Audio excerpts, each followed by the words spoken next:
تو کیا تو گواہی دے گا کہ میں اللہ تعالیٰ کا رسول ہوں؟ پھر آپ صلی اللہ علیہ وآلہ وسلم نے اسے بلایا تو وہ درخت سے اترنے لگا یہاں تک کہ حضور نبی کریم صلی اللہ علیہ وآلہ وسلم کے قدموں میں آ گرا۔ پھر آپ صلی اللہ علیہ وآلہ وسلم نے اسے فرمایا واپس چلے جاؤ، تو وہ واپس چلا گیا۔ اس عرابی نے نباتات کی محبت و اطاعت رسول صلی اللہ علیہ وآلہ وسلم کا یہ منظر دیکھ کر اسلام قبول کر لیا۔ ایک مرتبہ مشرکین مکہ آقا صلی اللہ علیہ وآلہ وسلم کے پاس آئے اور کہنے لگے اگر آپ اللہ پاک کے سچے رسول ہیں تو چاند کے 2 ٹکڑے کر کے دکھاؤ۔ آپ صلی اللہ علیہ وآلہ وسلم نے فرمایا پھر کیا تم مجھ پر ایمان لاؤ گے؟ انہوں نے کہا اگر آپ چاند کے 2 ٹکڑے فرما دیں تو ہم آپ کا کلمہ پڑھ کر مسلمان ہو جائیں گے۔ چنانچہ اس رات چاند کی 14 تاریخ تھی۔ چاند اپنے پورے شباب کے ساتھ چمک رہا تھا۔ جو ہی آقا صلی اللہ علیہ وآلہ وسلم نے اپنی انگشت مبارکہ سے چاند کی طرف اشارہ کیا تو چاند 2 ٹکڑے ہو گیا۔ حضرت ابو زید انصاری رضی اللہ تعالیٰ عنہ روایت کرتے ہیں حضور نبی اکرم صلی اللہ علیہ وآلہ وسلم نے مجھے فرمایا میرے قریب ہو جاؤ، تو پھر میرے سر اور داڑھی مبارک پر اپنا دست مبارک پھیرا اور دعا فرمائی الہی اسے زینت بخش اور اس کے حسن و جمال کو دوام عطا فرما۔ راوی کہتے ہیں کہ انہوں نے 100 سال سے زیادہ عمر پائی لیکن ان کے سر اور داڑھی کے چند بال ہی سفید ہوئے تھے۔ ان کا چہرہ صاف اور روشن رہا اور تادم آخر ایک ذرہ بھر شکن بھی چہرے پر نمودار نہ ہوئی۔ سیدنا حضرت انس رضی اللہ تعالیٰ عنہ سے روایت ہے کہ ایک انصاری گھرانے میں ایک اونٹ تھا جس پر وہ کھیتی باڑی کے لیے پانی بھرا کرتے تھے اور ان کے قابو میں نہ رہا اور انہیں اپنی پشت پانی لانے کے لیے استعمال کرنے سے روک دیا۔ انصار صحابہ حضور نبی اکرم صلی اللہ علیہ وآلہ وسلم کی بارگاہ اقدس میں حاضر ہوئے۔ آقا صلی اللہ علیہ وآلہ وسلم کی بارگاہ میں عرض کیا یا رسول اللہ صلی اللہ علیہ وآلہ وسلم ہمارا ایک اونٹ تھا، ہم اس سے کھیتی باڑی کے لیے پانی لینے کا کام لیتے تھے اور وہ ہمارے قابو میں نہیں رہا اور اب وہ خود سے کوئی کام نہیں لینے دیتا۔ ہمارے کھیت کھلیان اور باغ پانی کی قلت کے باعث سوکھ گئے ہیں۔ قربان جاؤں اپنے آقا جناب محمد مصطفیٰ رسول عربی صلی اللہ علیہ وآلہ وسلم پر۔ آپ صلی اللہ علیہ وآلہ وسلم نے صحابہ اکرام کو فرمایا اٹھو، پس سارے اٹھ کھڑے ہوئے اور اس انصاری کے گھر تشریف لے گئے۔ آپ صلی اللہ علیہ وآلہ وسلم احاطے میں داخل ہوئے تو اونٹ جو کہ ایک کونے میں تھا، نبی کریم صلی اللہ علیہ وآلہ وسلم اونٹ کی طرف چل پڑے تو انصار کہنے لگے یا رسول اللہ صلی اللہ علیہ وآلہ وسلم یہ اونٹ کتے کی طرح باولا ہو چکا ہے اور ہمیں اس کی طرف سے آپ پر حملے کا خطرہ ہے۔ حضور نبی کریم صلی اللہ علیہ وآلہ وسلم نے فرمایا مجھے اس سے کوئی نقصان نہیں ہوگا۔ اونٹ نے جیسے ہی آقائے دو جہاں سرور کون و مکان شافی روز و محشر صلی اللہ علیہ وآلہ وسلم کو دیکھا تو آپ صلی اللہ علیہ وآلہ وسلم کی طرف بڑھا، یہاں تک کہ قریب آ کر آپ صلی اللہ علیہ وآلہ وسلم کے سامنے سجدے میں گر پڑا۔ حضور نبی کریم صلی اللہ علیہ وآلہ وسلم نے اسے پیشانی سے پکڑا اور حسب سابق دوبارہ کام پر لگا دیا۔ صحابہ کرام نے یہ دیکھ کر آپ صلی اللہ علیہ وآلہ وسلم کی خدمت میں عرض کیا یا رسول اللہ صلی اللہ علیہ وآلہ وسلم یہ تو بے عقل جانور ہوتے ہوئے بھی آپ صلی اللہ علیہ وآلہ وسلم کو سجدہ کر رہا ہے اور ہم تو عقل مند ہیں، اس سے زیادہ حقدار ہیں کہ آپ صلی اللہ علیہ وآلہ وسلم کو سجدہ کریں۔ ایک اور روایت میں ہے کہ صحابہ کرام علیہم الرضوان نے عرض کیا یا رسول اللہ صلی اللہ علیہ وآلہ وسلم ہم جانوروں سے زیادہ آپ صلی اللہ علیہ وآلہ وسلم کو سجدہ کرنے کے حقدار ہیں۔ آپ صلی اللہ علیہ وآلہ وسلم نے فرمایا کسی فرد بشر کے لیے جائز نہیں کہ وہ کسی بشر کو سجدہ کرے، اور اگر بشر کو سجدہ کرنا جائز ہوتا تو میں بیوی کو حکم دیتا کہ وہ اپنے شوہر کو اس کی قدر و منزلت کی وجہ سے سجدہ کرے جو کہ اسے بیوی پر حاصل ہے۔ اس حدیث مبارکہ سے یہ معلوم ہوتا ہے کہ ہر وقت صحابہ کرام علیہم الرضوان کا دل سجدہ کرنے کے لیے مچلتا تھا۔ آج جو لوگ یہ کہتے پھر رہے ہیں کہ نماز میں نبی صلی اللہ علیہ وآلہ وسلم کا خیال آنے سے نماز ٹوٹ جاتی ہے، خدا کے بندو آؤ اس حدیث مبارکہ کا مطالعہ کرو۔ حضرت عبداللہ بن عباس رضی اللہ تعالیٰ عنہ فرماتے ہیں کہ ایک مرتبہ حضور نبی کریم صلی اللہ علیہ وآلہ وسلم کے عہد مبارک میں سورج گرہن ہوا اور آپ صلی اللہ علیہ وآلہ وسلم نے نماز کسوف پڑھائی۔ صحابہ کرام علیہم الرضوان نے عرض کیا یا رسول اللہ صلی اللہ علیہ وآلہ وسلم ہم نے دیکھا کہ آپ نے اپنی جگہ پر کھڑے کھڑے کوئی چیز پکڑی، پھر ہم نے دیکھا کہ آپ کسی قدر پیچھے ہٹ گئے۔ آقائے دو جہاں صلی اللہ علیہ وسلم نے فرمایا مجھے جنت نظر آئی تھی، میں نے اس میں سے ایک خوشہ پکڑ لیا، اگر اسے توڑ لیتا تو تم رہتی دنیا تک اسے کھاتے رہتے اور وہ ختم نہ ہوتا۔ ناظرین، خاتم النبیین محمد صلی اللہ علیہ وسلم کی ذات اقدس جامعۃ المعجزات ہے۔ پہلے انبیاء علیہ السلام کو جو معجزے عطا کیے گئے وہ سب آپ صلی اللہ علیہ وسلم کے وجود مبارک میں جمع ہوئے، یہاں تک کہ آپ صلی اللہ علیہ وسلم کا بال بال معجزہ قرار پایا۔ آپ صلی اللہ علیہ وسلم کے معجزات میں سے کئی جمادات، نباتات اور حیوانات سے متعلق ہیں۔ کنکریاں آپ صلی اللہ علیہ وسلم کے ہاتھ میں تسبیح کرتی، شجر و حجر آپ صلی اللہ علیہ وسلم پر سلام بھیجتے اور سجدہ کرتے، اونٹ آپ صلی اللہ علیہ وسلم سے فسانہ غم بیان کرتے۔ احادیث و سیرت مبارکہ کی کتب میں ایسے متعدد خوش نصیب درختوں کا بھی ذکر ملتا ہے جنہوں نے آپ صلی اللہ علیہ وسلم کی تعظیم و تکریم کی اور مقام نبوت کو پہچانا۔ کئی درخت آپ صلی اللہ علیہ وسلم کی پکار پر زمین کو چیرتے ہوئے دربار رسالت میں حاضر ہوئے اور اقرار نبوت کی سعادت حاصل کی۔ تمام انبیاء علیہ السلام کو اللہ تعالیٰ نے عملی معجزات عطا فرمائے، لیکن سرور کائنات کو ہزاروں کی تعداد عملی معجزوں کے ساتھ ساتھ ایک بہت بڑا علمی معجزہ قرآن پاک عطا فرمایا۔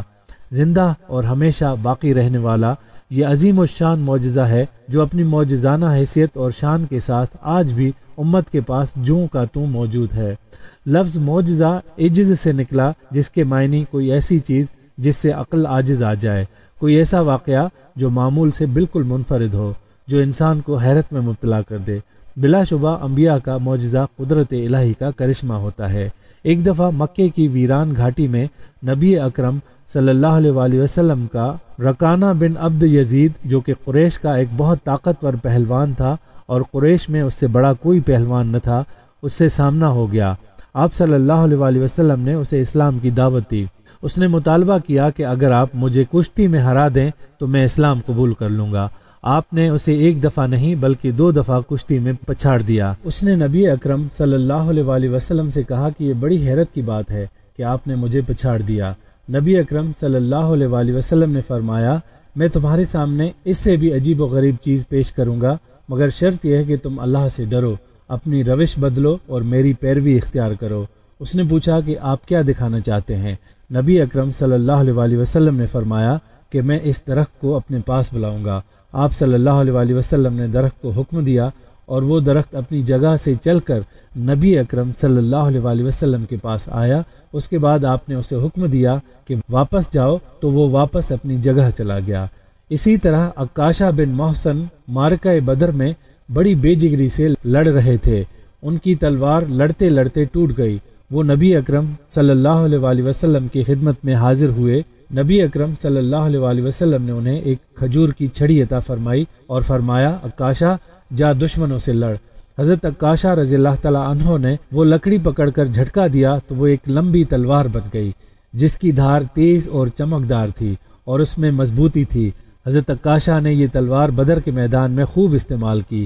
اس تلوار کا نام العون تھا۔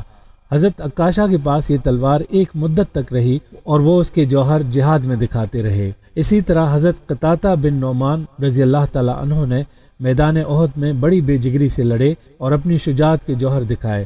میدان احد میں حضرت قطادہ بن نعمان کی آنکھ زخمی ہو گئی اور اس کی پتلی نکل کر ان کے گال پر لٹکنے لگی۔ حضرت قطادہ بیان کرتے ہیں کہ نبی اکرم صلی اللہ علیہ وسلم نے اپنے دست مبارک سے وہ پتلی واپس آنکھ میں رکھ دی تو وہ آنکھ بالکل ٹھیک ہو گئی۔ یہ آنکھ دوسری آنکھ سے بھی زیادہ تیز نگاہ اور بہتر تھی۔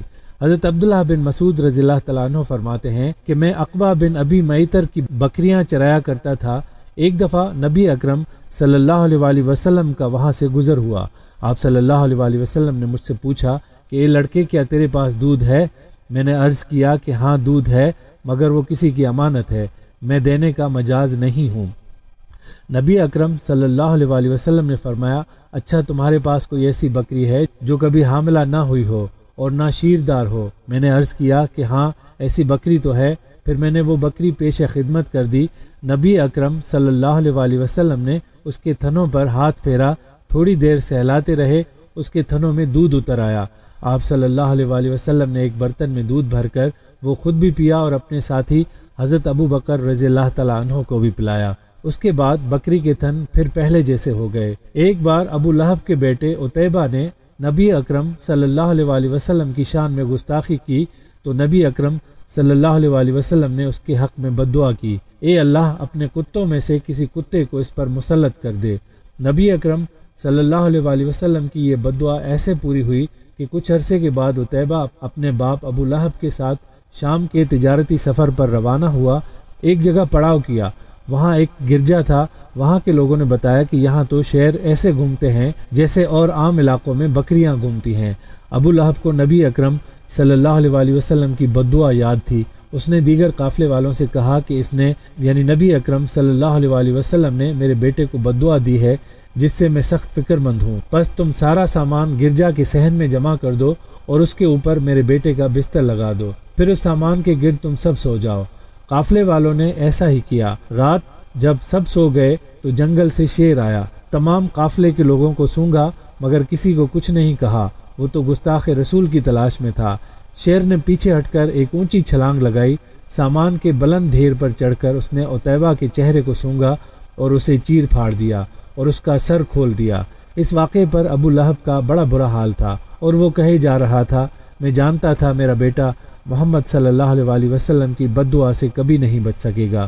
فتح خیبر کے بعد جب نبی اکرم صلی اللہ علیہ وسلم کچھ اطمینان سے بیٹھے تو ایک یہودیہ زینب بن الحارث نے نبی اکرم صلی اللہ علیہ وسلم کے قتل کی ناپاک سازش کی اور ایک بکری کا گوشت زہر آلود کر کے نبی اکرم صلی اللہ علیہ وسلم کی خدمت میں ہدیہ کیا۔ اس عورت نے گوشت بھیجنے سے پہلے معلوم کیا کہ نبی اکرم صلی اللہ علیہ وسلم کو کون سے حصے کا گوشت زیادہ مرغوب ہے۔ بتایا گیا کہ دستی کا گوشت زیادہ مرغوب ہے، تو اس نے دستی کو بہت زیادہ مسموم کیا اور اس کے بعد وہ گوشت اچھی طرح بھون کر نبی اکرم صلی اللہ علیہ وسلم کی خدمت میں ہدیہ کر دیا۔ آپ صلی اللہ علیہ وسلم نے دستی کا گوشت اٹھایا، ایک نوالا منہ میں تو لیا مگر اسے نگلا نہیں بلکہ اسے واپس اگل دیا اور فرمایا کہ اس بکری کی ہڈی مجھے خبر دے رہی ہے کہ اسے زہر آلود کیا گیا ہے۔ اس عورت کو بلایا گیا، اس نے اقرار کیا کہ اس نے ایسا ہی کیا تھا۔ جب اس سے پوچھا گیا کہ اس نے ایسا کیوں کیا تو اس نے جواب دیا کہ آپ صلی اللہ علیہ وسلم نے میری قوم کے ساتھ جو معاملہ کیا وہ آپ کے سامنے ہے۔ میرا ارادہ تھا کہ آپ کو اگر آپ عام بادشاہوں کی طرح ہوں گے تو اس زہر سے نعوذ باللہ ہلاک ہو جائیں گے اور میں راحت پاؤں گی، اور اگر آپ واقعی نبی ہیں تو آپ صلی اللہ علیہ وسلم تو اللہ آپ کو اس کی خبر دے گا۔ اس کے بعد آپ صلی اللہ علیہ وسلم نے اسے اس وقت تو معاف کر دیا مگر بعد میں اس زہر کے اثر سے حضرت بشیر رضی اللہ تعالیٰ عنہ کی شہادت ہو گئی، تو پھر آپ صلی اللہ علیہ وسلم نے ان کے قصاص میں اس عورت کو قتل کر دیا۔ غزوہ احزاب جسے جنگ خندق بھی کہتے ہیں، اس جنگ سے قبل جب خندق کھودی جا رہی تھی تو ایک بہت بڑا اور سخت پتھر حائل ہو گیا، بہت زور لگایا گیا لیکن نہ ٹوٹا۔ تب آپ صلی اللہ علیہ وسلم کو اطلاع دی گئی، آپ صلی اللہ علیہ وسلم تشریف لائے اور کدال سے ایک ضرب لگائی، چنگاریاں نکلیں اور آپ صلی اللہ علیہ وسلم نے فرمایا روم فتح ہو گیا۔ پھر دوسری ضرب لگائی، چنگاریاں نکلیں اور آپ صلی اللہ علیہ وسلم نے فرمایا ایران فتح ہو گیا۔ پھر تیسری ضرب لگائی اور چنگاریاں نکلیں اور آپ صلی اللہ علیہ وسلم نے فرمایا خدا کی قسم بحرین کے سرخ محلات میں اپنی آنکھوں سے دیکھ رہا ہوں۔ بعد میں آنے والے دنوں میں روم اور ایران تو بہت جلد فتح ہو گئے اور روم کے بھی متعدد علاقے زیر اسلام آ گئے، صرف قسطنطنیہ کا شہر باقی رہ گیا۔ اس شہر کو فتح کرنے کے لیے اور نبی علیہ السلام کی پیشن گوئی پوری کرنے کے لیے کم و بیش 14 بادشاہوں نے لشکر کشی کی اور 800 سال بعد قسطنطنیہ کا یہ شہر بھی اسلام کے زیر نگیں آ گیا اور سچے نبی کی پیشن گوئی پوری ہو گئی۔ اسی طرح غزوہ خندق کے موقع پر جب سب نے پیٹ پر پتھر باندھ رکھے تھے تو ایک صحابی رضی اللہ تعالیٰ عنہ اپنے گھر گئے اور بکری کا بچہ ذبح کیا اور ساتھ ہی گھر والوں کو میسر آٹے سے روٹیاں پکانے کا کہہ کر آپ صلی اللہ علیہ وسلم کے پاس حاضر ہوئے اور کان مبارک میں عرض کی کہ 7-8 افراد کا کھانا تیار ہے، تشریف لے آئیے۔ آپ صلی اللہ علیہ وسلم 60-70 افراد کے ساتھ پہنچ گئے۔ اس صحابی کے چہرے پر پریشانی کے آثار دیکھ کر آپ صلی اللہ علیہ وسلم نے ارشاد فرمایا تھالی ہٹائے بغیر سالن نکالتے رہو اور اوپر سے رومال ہٹائے بغیر روٹیاں نکالتے رہو۔ اسی طرح اس 7-8 افراد کے کھانے کو 60-70 افراد نے سیر ہو کر تناول کیا اور مہمانوں کے چلے جانے پر پہلے جتنا کھانا پھر بھی باقی دھرا تھا۔ خاتم النبیین صلی اللہ علیہ وسلم کے بے شمار معجزات ہیں، تمام معجزات کو ان سطور میں بیان کرنا ممکن نہیں۔ واقع معراج ایک بہت بڑا معجزہ ہے جو کہ خود ایک علیحدہ باب ہے۔ مسجد نبوی صلی اللہ علیہ وآلہ وسلم میں جانے والے اہل علم مسلمان اس خوش بخت ستون استوانہ حنانہ کی تاریخ کو بخوبی جانتے ہیں کہ یہ مقام اس عظیم درخت حنانہ سے منسوب ہے جس نے اللہ کے نبی صلی اللہ علیہ وآلہ وسلم سے جدائی پر گریہ کیا اور آپ صلی اللہ علیہ وآلہ وسلم نے اس پر شفقت فرما کر اسے جنت میں بھیج دیا تھا۔ بخاری شریف اور احادیث و سیرت مبارکہ کی کتابوں میں فراق النبی صلی اللہ علیہ وآلہ وسلم میں بلکتے حنانہ کا ذکر موجود ہے۔ حنانہ سردار الانبیاء کے معجزات کی صداقت کا گواہ ہے۔ اللہ کے پیارے محبوب حضرت محمد مصطفیٰ صلی اللہ علیہ وآلہ وسلم کی ذات مبارک جامع المعجزات ہے۔ آپ صلی اللہ علیہ وآلہ وسلم کے عشق فراق میں انسانوں کے ساتھ جمادات اور نباتات اور حیوانات بھی بےتاب ہوتے، سجدہ ریز ہوتے، درود و سلام بھیجتے اور فراق میں روتے پائے گئے۔ امام ابو حنیفہ رضی اللہ تعالیٰ عنہ نے اپنے نعتیہ قصیدہ میں اشجار پر آپ صلی اللہ علیہ وآلہ وسلم کے کرم کا ذکر کیا ہے۔ انہوں نے لکھا ہے، اور جب آپ صلی اللہ علیہ وآلہ وسلم نے درختوں کو بلایا تو وہ فرما بردار بن کر دوڑتے ہوئے آپ صلی اللہ علیہ وآلہ وسلم کے حکم پر لبیک کہتے آپ صلی اللہ علیہ وآلہ وسلم کی بارگاہ میں حاضر ہو گئے۔ امام شرف الدین بوصیری نے بھی قصیدہ بردہ شریف میں کہا ہے، آپ صلی اللہ علیہ وآلہ وسلم کی پکار پر اشجار بغیر قدموں کے اپنی پنڈلیوں پر چلتے ہوئے آپ صلی اللہ علیہ وآلہ وسلم کی طرف چل پڑے۔ ان درختوں میں سے سب سے خوش نصیب درخت حنانہ ہے۔ احادیث و سیرت کی کتب میں ایسے بہت سے معجزات کا ذکر خیر موجود ہے۔ حضور اکرم صلی اللہ علیہ وآلہ وسلم کی تعظیم و تکریم میں حنانہ نامی ایک درخت کا ذکر کئی کتابوں میں موجود ہے۔ رسول اکرم صلی اللہ علیہ وآلہ وسلم کے ایک صحابی نے لکڑی کا ممبر بنا کر مسجد نبوی میں رکھ دیا۔ آپ صلی اللہ علیہ وآلہ وسلم خطبہ ارشاد فرمانے کے لیے اس پر رونق افروز ہوئے تو خشک درخت حنانہ کا بنا ہوا وہ ستون جس سے ٹیک لگا کر آپ صلی اللہ علیہ وآلہ وسلم خطبہ ارشاد فرماتے تھے، بلک بلک کر رونے لگا۔ اس گریہ میں اتنا درد تھا کہ مجلس میں موجود تمام اصحابہ کرام آبدیدہ ہو گئے۔ حضرت صلی اللہ علیہ وآلہ وسلم نے جب ستون کی بے قراری ملاحظہ فرمائی تو خطبہ مؤخر فرما کر اس ستون کے پاس آئے اور اسے سینے سے لپٹا لیا۔ پھر صحابہ کرام سے فرمایا، یہ میری جدائی میں گریہ کنا ہے، قسم ہے اس ذات کی جس کے قبضہ قدرت میں میری جان ہے، اگر میں اسے سینے سے لپٹا کر دلاسا نہ دیتا تو یہ قیامت تک اسی طرح میری جدائی کے غم میں روتا رہتا۔ حضور اکرم صلی اللہ علیہ وآلہ وسلم نے حنانہ کے اس تنے سے پوچھا، کیا تو پسند کرتا ہے کہ میں تجھے واپس اسی باغ میں اگا دوں جہاں سے تجھے کاٹا گیا ہے، وہاں تجھے ہرا بھرا کر دیا جائے، یہاں تک کہ قیامت تک مشرق و مغرب سے آنے والے اللہ کے دوست حجاج کرام تیرا پھل کھائیں۔ اس نے عرض کیا، اے پیکر رحمت صلی اللہ علیہ وآلہ وسلم، میں تو آپ صلی اللہ علیہ وآلہ وسلم کی لمحاتی جدائی برداشت نہ کر سکا، قیامت تک کی تنہائی کیسے برداشت کروں گا؟ آپ صلی اللہ علیہ وآلہ وسلم نے پوچھا، کیا تو یہ چاہتا ہے کہ میں تجھے جنت میں سر سبز و شاداب درخت بنا کر اگا دوں تو جنت کی بہاروں کے مزے لوٹے؟ ستون حنانہ نے یہ انعام قبول کر لیا، چنانچہ اسے ممبر اقدس کے قریب زمین میں دفن کر دیا گیا۔ تدفین کے بعد حضور اکرم صلی اللہ علیہ وآلہ وسلم نے فرمایا، اس نے دار فنا پر دار بقا کو ترجیح دی ہے۔ حضرت جابر بن عبداللہ رضی اللہ عنہما بیان کرتے ہیں کہ ایک انصاری عورت نے رسول اللہ صلی اللہ علیہ وآلہ وسلم کی خدمت میں عرض کیا، یا رسول اللہ صلی اللہ علیہ وآلہ وسلم، کیا میں آپ کے لیے کوئی ایسی چیز نہ بنوا دوں جس پر آپ خطبے کے وقت تشریف فرما ہو سکیں، کیونکہ میرا ایک غلام بڑھئی ہے۔ آپ صلی اللہ علیہ وآلہ وسلم نے فرمایا، اگر تم چاہو تو بنوا دو۔ راوی نے کہا، اس عورت نے آپ صلی اللہ علیہ وآلہ وسلم کے لیے ایک ممبر بنوا دیا۔ پھر جمعے کا دن آیا تو حضور نبی اکرم صلی اللہ علیہ وآلہ وسلم اسی ممبر پر تشریف فرما ہوئے جو آپ صلی اللہ علیہ وآلہ وسلم کے لیے تیار کیا گیا تھا۔